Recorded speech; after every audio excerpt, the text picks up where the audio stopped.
श्रीनवग्रहपीडाहरस्तोत्रम् ग्रहाणामादिरादित्यो लोकरक्षणकारकः विषमस्थानसम्भूतां पीडां हरतु मे रविः रोहिणीशः सुधामूर्तिः सुधागात्रः सुधाशनः विषमस्थानसम्भूतां पीडां हरतु मे विधुः भूमिपुत्रो महातेजा जगतां भयकृत् सदा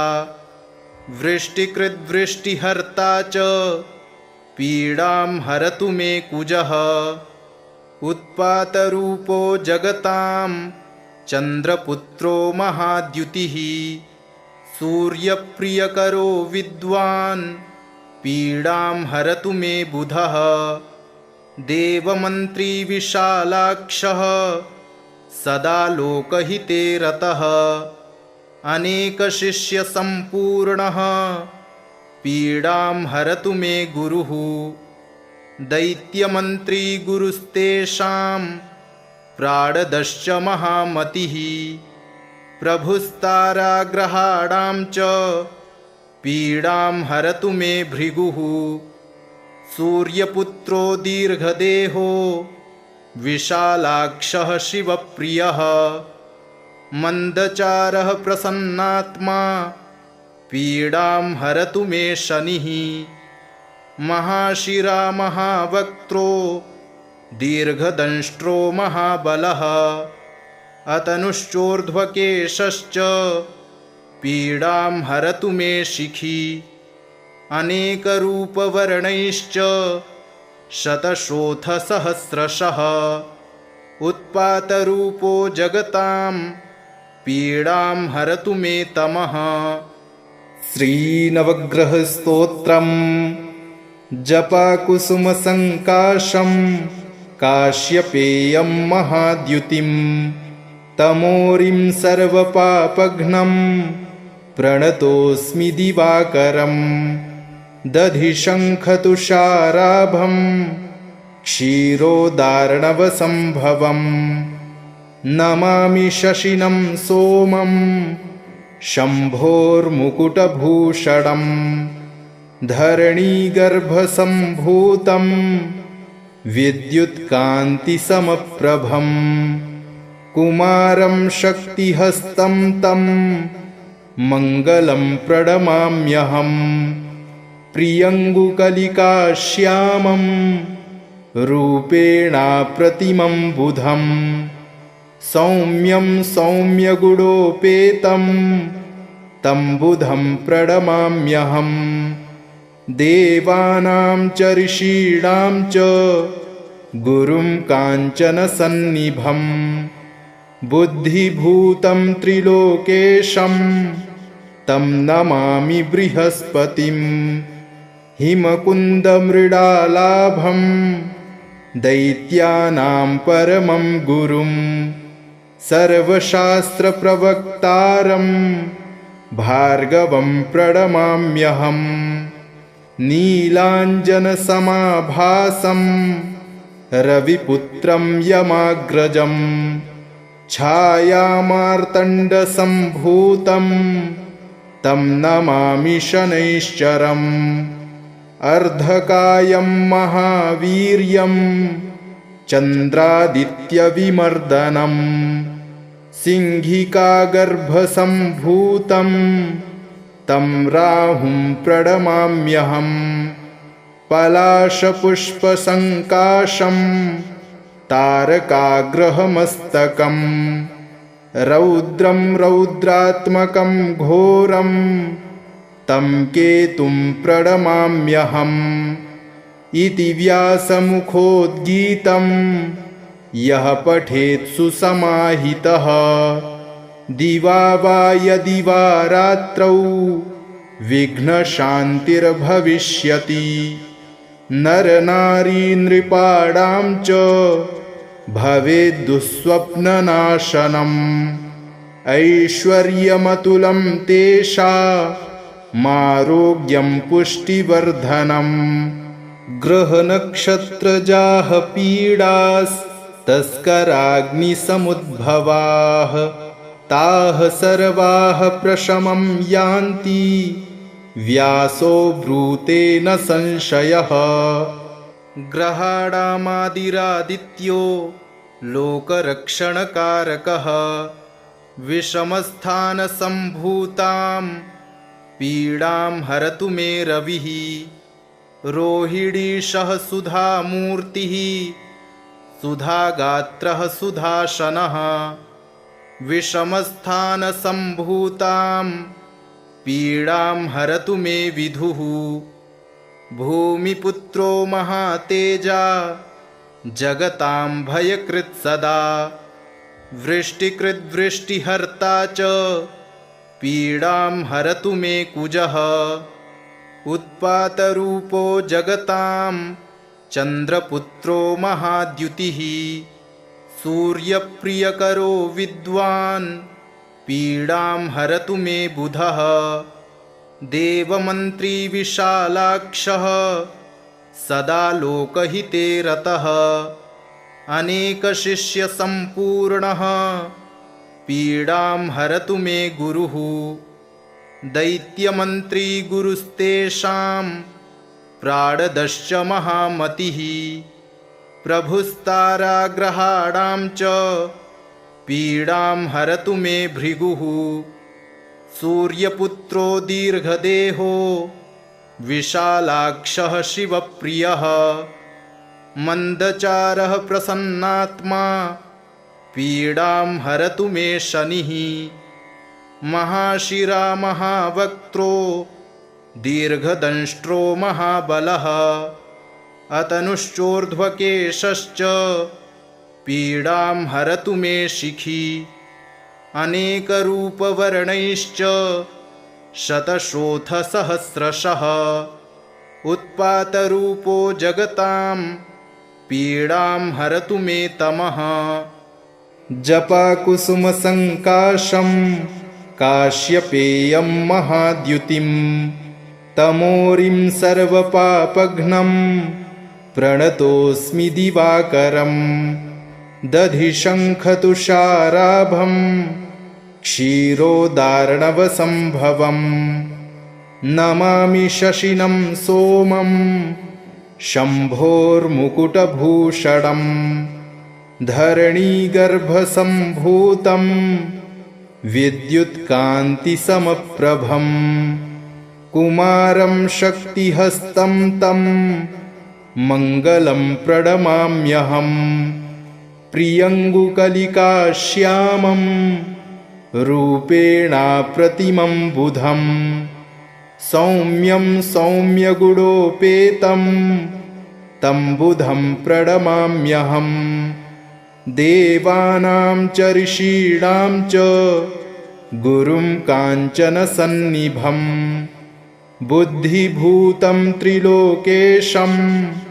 तं नमामि बृहस्पतिं। हिमकुन्दमृडालाभं दैत्यानां परमं गुरुं सर्वशास्त्रप्रवक्तारं भार्गवं प्रणमाम्यहम्। नीलाञ्जनसमाभासं रविपुत्रं यमाग्रजं छायामार्तण्डसम्भूतं तं नमामि शनैश्चरम्। अर्धकायं महावीर्यं चन्द्रादित्यविमर्दनं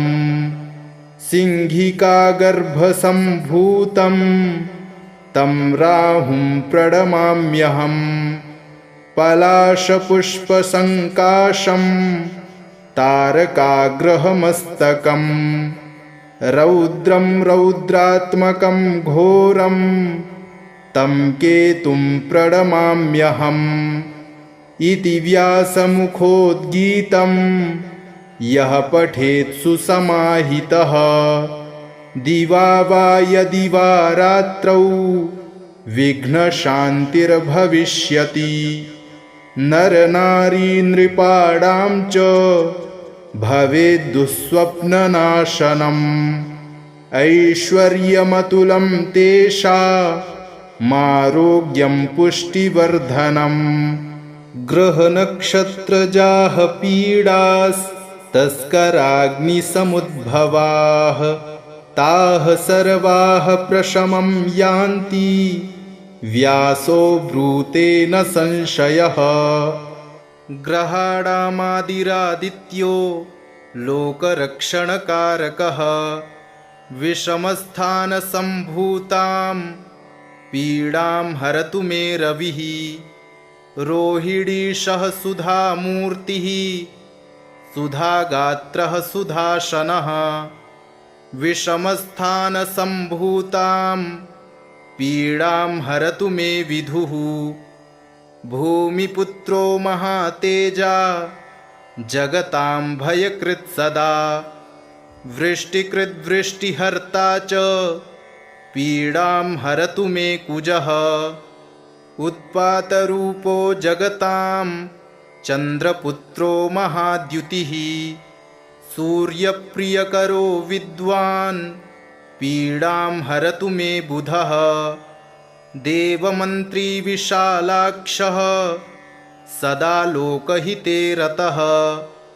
अनेकशिष्यसम्पूर्णः पीडां हरतु मे गुरुः दैत्यमन्त्री गुरुस्तेषां प्राणदश्च महामतिः प्रभुस्ताराग्रहाणां च पीडां हरतु मे भृगुः सूर्यपुत्रो दीर्घदेहो विशालाक्षः शिवप्रियः मन्दचारः प्रसन्नात्मा पीडां हरतु मे शनिः महाशिरा महावक्त्रो दीर्घदंष्ट्रो महाबलः अतनुश्चोर्ध्वकेशश्च पीडां हरतु मे शिखी अनेकरूपवर्णैश्च शतशोथसहस्रशः उत्पातरूपो जगतां पीडां हरतु मे तमः जपाकुसुमसङ्काशं काश्यपेयं महाद्युतिं तमोरिं सर्वपापघ्नं प्रणतोऽस्मि दिवाकरं दधिशङ्खतुषाराभं क्षीरोदार्णवसम्भवं नमामि शशिनं सोमं शम्भोर्मुकुटभूषणं धरणीगर्भसम्भूतं विद्युत्कान्तिसमप्रभं कुमारं शक्तिहस्तं तं मङ्गलं प्रणमाम्यहम् प्रियङ्गुकलिकाश्यामं रूपेणाप्रतिमं बुधं सौम्यं सौम्यगुणोपेतं तं बुधं प्रणमाम्यहम् देवानां च ऋषीणां च गुरुं काञ्चनसन्निभं बुद्धिभूतं त्रिलोकेशं तं नमामि बृहस्पतिं हिमकुन्दमृडालाभं दैत्यानां परमं गुरुं सर्वशास्त्रप्रवक्तारं भार्गवं प्रणमाम्यहम् नीलाञ्जनसमाभासं रविपुत्रं यमाग्रजं छायामार्तण्डसम्भूतं तं नमामि शनैश्चरम् अर्धकायं महावीर्यं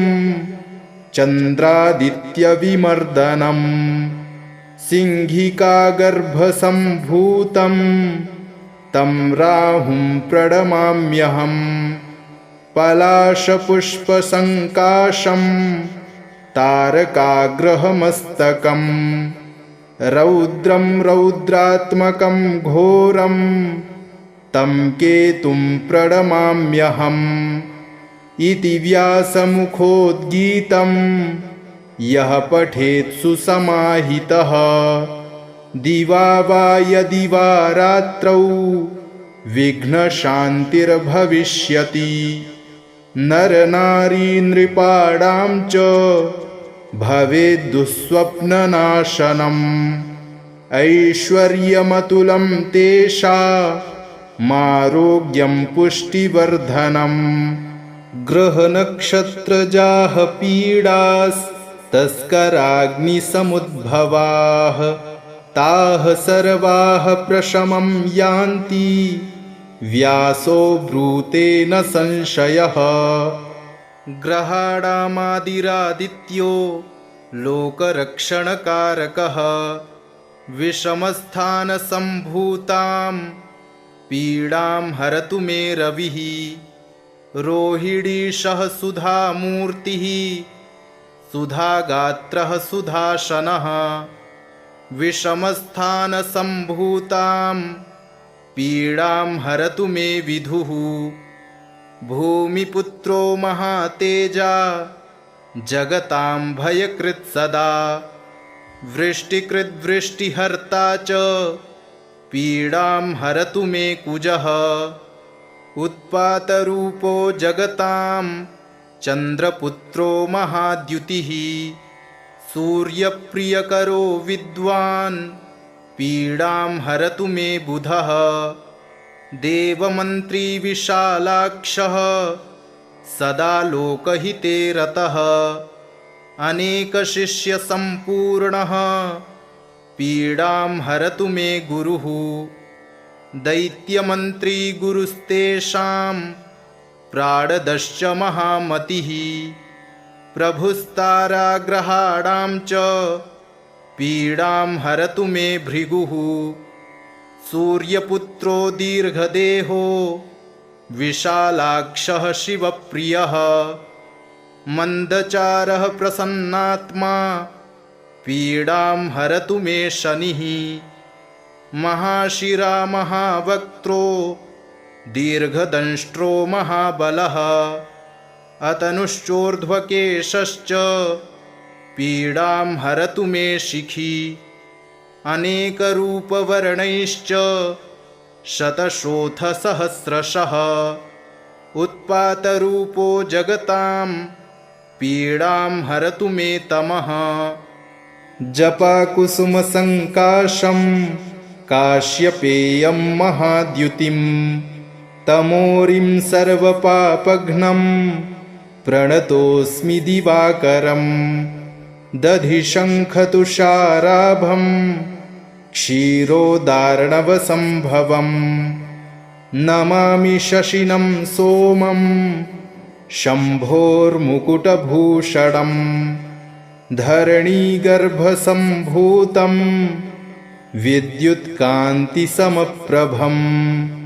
कुमारं शक्तिहस्तं तं मङ्गलं प्रणमाम्यहम् प्रियङ्गुकलिकाश्यामं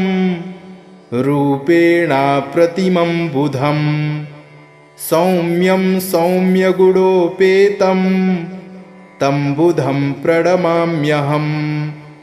देवानां च ऋषीणां च गुरुं काञ्चनसन्निभं बुद्धिभूतं त्रिलोकेशं तं नमामि बृहस्पतिं हिमकुन्दमृडालाभं दैत्यानां परमं गुरुं सर्वशास्त्रप्रवक्तारं भार्गवं प्रणमाम्यहम् नीलाञ्जनसमाभासं रविपुत्रं यमाग्रजं छायामार्तण्डसम्भूतं तं नमामि शनैश्चरम् अर्धकायं महावीर्यं चन्द्रादित्यविमर्दनं सिंहिकागर्भसम्भूतं तं राहुं प्रणमाम्यहम् पलाशपुष्पसङ्काशं तारकाग्रहमस्तकं रौद्रं रौद्रात्मकं घोरं तं केतुं प्रणमाम्यहम् इति व्यासमुखोद्गीतं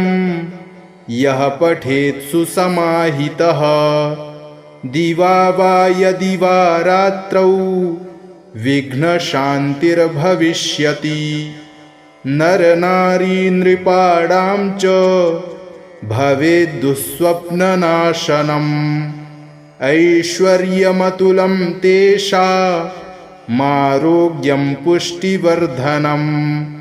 ग्रहनक्षत्रजाः पीडास्तस्कराग्निसमुद्भवाः ताः सर्वाः प्रशमं यान्ति व्यासो ब्रूते न संशयः ग्रहाणामादिरादित्यो लोकरक्षणकारकः विषमस्थानसम्भूतां पीडां हरतु मे रविः रोहिणीशः सुधामूर्तिः सुधागात्रः सुधाशनः विषमस्थानसम्भूतां पीडां हरतु मे विधुः भूमिपुत्रो महातेजा जगतां भयकृत् सदा वृष्टिकृद्वृष्टिहर्ता च पीडां हरतु मे कुजः उत्पातरूपो जगतां चन्द्रपुत्रो महाद्युतिः सूर्यप्रियकरो विद्वान् पीडां हरतु मे बुधः देवमन्त्री विशालाक्षः सदा लोकहिते रतः अनेकशिष्यसम्पूर्णः पीडां हरतु मे गुरुः दैत्यमन्त्री गुरुस्तेषां प्राणदश्च महामतिः प्रभुस्ताराग्रहाणां च पीडां हरतु मे भृगुः सूर्यपुत्रो दीर्घदेहो विशालाक्षः शिवप्रियः मन्दचारः प्रसन्नात्मा पीडां हरतु मे शनिः महाशिरा महावक्त्रो दीर्घदंष्ट्रो महाबलः अतनुश्चोर्ध्वकेशश्च पीडां हरतु मे शिखी अनेकरूपवर्णैश्च शतशोथसहस्रशः उत्पातरूपो जगतां पीडां हरतु मे तमः जपाकुसुमसङ्काशं काश्यपेयं महाद्युतिं तमोरिं सर्वपापघ्नं प्रणतोऽस्मि दिवाकरं दधिशङ्खतुषाराभं क्षीरोदार्णवसम्भवं नमामि शशिनं सोमं शम्भोर्मुकुटभूषणं धरणीगर्भसम्भूतं विद्युत्कान्तिसमप्रभं कुमारं शक्तिहस्तं तं मङ्गलं प्रणमाम्यहम् प्रियङ्गुकलिकाश्यामं रूपेणाप्रतिमं बुधं सौम्यं सौम्यगुणोपेतं तं बुधं प्रणमाम्यहम् देवानां च ऋषीणां च गुरुं काञ्चनसन्निभं बुद्धिभूतं त्रिलोकेशं तं नमामि बृहस्पतिं हिमकुन्दमृडालाभं दैत्यानां परमं गुरुं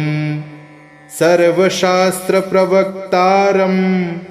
भार्गवं प्रणमाम्यहम् नीलाञ्जनसमाभासं रविपुत्रं यमाग्रजं छायामार्तण्डसम्भूतं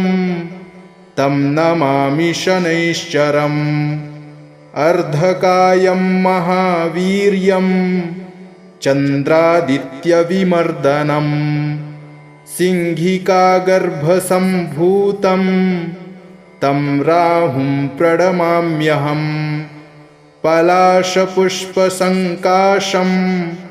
तारकाग्रहमस्तकं रौद्रं रौद्रात्मकं घोरं तं केतुं प्रणमाम्यहम् इति व्यासमुखोद्गीतं यः पठेत् सुसमाहितः दिवा वा यदि वा रात्रौ विघ्नशान्तिर्भविष्यति नरनारी नृपाणां च भवेद्दुःस्वप्ननाशनम् ऐश्वर्यमतुलं तेषामारोग्यं पुष्टिवर्धनम् ग्रहनक्षत्रजाः पीडास्तस्कराग्निसमुद्भवाः ताः सर्वाः प्रशमं यान्ति व्यासो ब्रूते न संशयः ग्रहाणामादिरादित्यो लोकरक्षणकारकः विषमस्थानसम्भूतां पीडां हरतु मे रविः रोहिणीशः सुधामूर्तिः सुधागात्रः सुधाशनः विषमस्थानसम्भूतां पीडां हरतु मे विधुः भूमिपुत्रो महातेजा जगतां भयकृत् सदा वृष्टिकृद्वृष्टिहर्ता च पीडां हरतु मे कुजः उत्पातरूपो जगतां चन्द्रपुत्रो महाद्युतिः सूर्यप्रियकरो विद्वान् पीडां हरतु मे बुधः देवमन्त्री विशालाक्षः सदा लोकहिते रतः अनेकशिष्यसम्पूर्णः पीडां हरतु मे गुरुः दैत्यमन्त्री गुरुस्तेषां प्राणदश्च महामतिः प्रभुस्ताराग्रहाणां च पीडां हरतु मे भृगुः सूर्यपुत्रो दीर्घदेहो विशालाक्षः शिवप्रियः मन्दचारः प्रसन्नात्मा पीडां हरतु मे शनिः महाशिरा महावक्त्रो दीर्घदंष्ट्रो महाबलः अतनुश्चोर्ध्वकेशश्च पीडां हरतु मे शिखी अनेकरूपवर्णैश्च शतशोथसहस्रशः उत्पातरूपो जगतां पीडां हरतु मे तमः जपाकुसुमसङ्काशं काश्यपेयं महाद्युतिं तमोरिं सर्वपापघ्नं प्रणतोऽस्मि दिवाकरं दधिशङ्खतुषाराभं क्षीरोदार्णवसम्भवं नमामि शशिनं सोमं शम्भोर्मुकुटभूषणं धरणीगर्भसम्भूतं विद्युत्कान्तिसमप्रभं कुमारं शक्तिहस्तं तं मङ्गलं प्रणमाम्यहम् प्रियङ्गुकलिकाश्यामं रूपेणाप्रतिमं बुधं सौम्यं सौम्यगुणोपेतं तं बुधं प्रणमाम्यहम् देवानां च ऋषीणां च गुरुं काञ्चनसन्निभं बुद्धिभूतं त्रिलोकेशं तं नमामि बृहस्पतिं हिमकुन्दमृडालाभं दैत्यानां परमं गुरुं सर्वशास्त्रप्रवक्तारं भार्गवं प्रणमाम्यहम् नीलाञ्जनसमाभासं रविपुत्रं यमाग्रजं छायामार्तण्डसम्भूतं तं नमामि शनैश्चरम् अर्धकायं महावीर्यं चन्द्रादित्यविमर्दनं सिंहिकागर्भसम्भूतं तं राहुं प्रणमाम्यहम् पलाशपुष्पसङ्काशं तारकाग्रहमस्तकं रौद्रं रौद्रात्मकं घोरं तं केतुं प्रणमाम्यहम् इति व्यासमुखोद्गीतं यः पठेत् सुसमाहितः दिवा वा यदि वा रात्रौ विघ्नशान्तिर्भविष्यति नरनारी नृपाणां च भवेद्दुःस्वप्ननाशनम् ऐश्वर्यमतुलं तेषामारोग्यं पुष्टिवर्धनम् ग्रहनक्षत्रजाः पीडास्तस्कराग्निसमुद्भवाः ताः सर्वाः प्रशमं यान्ति व्यासो ब्रूते न संशयः ग्रहाणामादिरादित्यो लोकरक्षणकारकः विषमस्थानसम्भूतां पीडां हरतु मे रविः रोहिणीशः सुधामूर्तिः सुधागात्रः सुधाशनः विषमस्थानसम्भूतां पीडां हरतु मे विधुः भूमिपुत्रो महातेजा जगतां भयकृत् सदा वृष्टिकृद्वृष्टिहर्ता च पीडां हरतु मे कुजः उत्पातरूपो जगतां चन्द्रपुत्रो महाद्युतिः सूर्यप्रियकरो विद्वान् पीडां हरतु मे बुधः देवमन्त्री विशालाक्षः सदा लोकहिते रतः अनेकशिष्यसम्पूर्णः पीडां हरतु मे गुरुः दैत्यमन्त्री गुरुस्तेषां प्राणदश्च महामतिः प्रभुस्ताराग्रहाणां च पीडां हरतु मे भृगुः सूर्यपुत्रो दीर्घदेहो विशालाक्षः शिवप्रियः मन्दचारः प्रसन्नात्मा पीडां हरतु मे शनिः महाशिरा महावक्त्रो दीर्घदंष्ट्रो महाबलः अतनुश्चोर्ध्वकेशश्च पीडां हरतु मे शिखी अनेकरूपवर्णैश्च शतशोथसहस्रशः उत्पातरूपो जगतां पीडां हरतु मे तमः जपाकुसुमसङ्काशं काश्यपेयं महाद्युतिं तमोरिं सर्वपापघ्नं प्रणतोऽस्मि दिवाकरं दधिशङ्खतुषाराभं क्षीरोदार्णवसम्भवं नमामि शशिनं सोमं शम्भोर्मुकुटभूषणं धरणीगर्भसम्भूतं विद्युत्कान्तिसमप्रभं कुमारं शक्तिहस्तं तं मङ्गलं प्रणमाम्यहम् प्रियङ्गुकलिकाश्यामं रूपेणाप्रतिमं बुधं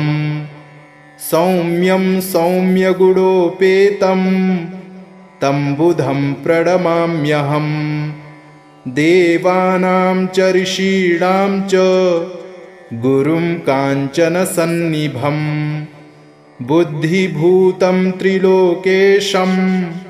तं नमामि बृहस्पतिं हिमकुन्दमृडालाभं दैत्यानां परमं गुरुं सर्वशास्त्रप्रवक्तारं भार्गवं प्रणमाम्यहम् नीलाञ्जनसमाभासं रविपुत्रं यमाग्रजं छायामार्तण्डसम्भूतं तं नमामि शनैश्चरम् अर्धकायं महावीर्यं चन्द्रादित्यविमर्दनं सिंहिकागर्भसम्भूतं तं राहुं प्रणमाम्यहम् पलाशपुष्पसङ्काशं तारकाग्रहमस्तकम् रौद्रं रौद्रात्मकं घोरं तं केतुं प्रणमाम्यहम् इति व्यासमुखोद्गीतं यः पठेत् सुसमाहितः दिवा वा यदि वा रात्रौ विघ्नशान्तिर्भविष्यति नरनारी नृपाणां च भवेद्दुःस्वप्ननाशनम् ऐश्वर्यमतुलं तेषामारोग्यं पुष्टिवर्धनम् ग्रहनक्षत्रजाः पीडास्तस्कराग्निसमुद्भवाः ताः सर्वाः प्रशमं यान्ति व्यासो ब्रूते न संशयः ग्रहाणामादिरादित्यो लोकरक्षणकारकः विषमस्थानसम्भूतां पीडां हरतु मे रविः रोहिणीशः सुधामूर्तिः सुधागात्रः सुधाशनः विषमस्थानसम्भूतां पीडां हरतु मे विधुः भूमिपुत्रो महातेजा जगतां भयकृत् सदा वृष्टिकृद्वृष्टिहर्ता च पीडां हरतु मे कुजः उत्पातरूपो जगतां चन्द्रपुत्रो महाद्युतिः सूर्यप्रियकरो विद्वान् पीडां हरतु मे बुधः देवमन्त्री विशालाक्षः सदा लोकहिते रतः अनेकशिष्यसम्पूर्णः पीडां हरतु मे गुरुः दैत्यमन्त्री गुरुस्तेषां प्राणदश्च महामतिः प्रभुस्ताराग्रहाणां च पीडां हरतु मे भृगुः सूर्यपुत्रो दीर्घदेहो विशालाक्षः शिवप्रियः मन्दचारः प्रसन्नात्मा पीडां हरतु मे शनिः महाशिरा महावक्त्रो दीर्घदंष्ट्रो महाबलः अतनुश्चोर्ध्वकेशश्च पीडां हरतु मे शिखी अनेकरूपवर्णैश्च शतशोथसहस्रशः उत्पातरूपो जगतां पीडां हरतु मे तमः जपाकुसुमसङ्काशं काश्यपेयं महाद्युतिं तमोरिं सर्वपापघ्नं प्रणतोऽस्मि दिवाकरं दधिशङ्खतुषाराभं क्षीरोदार्णवसम्भवं नमामि शशिनं सोमं शम्भोर्मुकुटभूषणं धरणीगर्भसम्भूतं विद्युत्कान्तिसमप्रभं कुमारं शक्तिहस्तं तं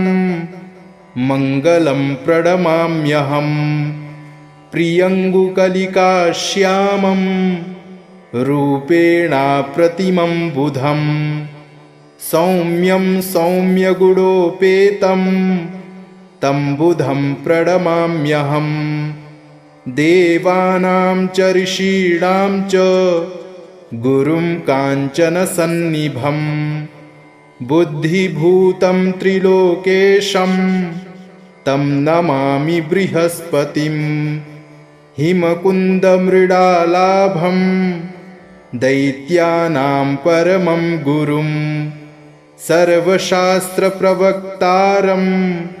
भार्गवं प्रणमाम्यहम् नीलाञ्जनसमाभासं रविपुत्रं यमाग्रजं छायामार्तण्डसम्भूतं तं नमामि शनैश्चरम् अर्धकायं महावीर्यं चन्द्रादित्यविमर्दनं सिंहिकागर्भसम्भूतं तं राहुं प्रणमाम्यहम् पलाशपुष्पसङ्काशं तारकाग्रहमस्तकम् रौद्रं रौद्रात्मकं घोरं तं केतुं प्रणमाम्यहम् इति व्यासमुखोद्गीतं यः पठेत् सुसमाहितः दिवा वा यदि वा रात्रौ विघ्नशान्तिर्भविष्यति नरनारी नृपाणां च भवेद्दुःस्वप्ननाशनम् ऐश्वर्यमतुलं तेषामारोग्यं पुष्टिवर्धनम् ग्रहनक्षत्रजाः पीडास्तस्कराग्निसमुद्भवाः ताः सर्वाः प्रशमं यान्ति व्यासो ब्रूते न संशयः इति श्रीव्यासकृतं नवग्रहस्तोत्रं सम्पूर्णम्।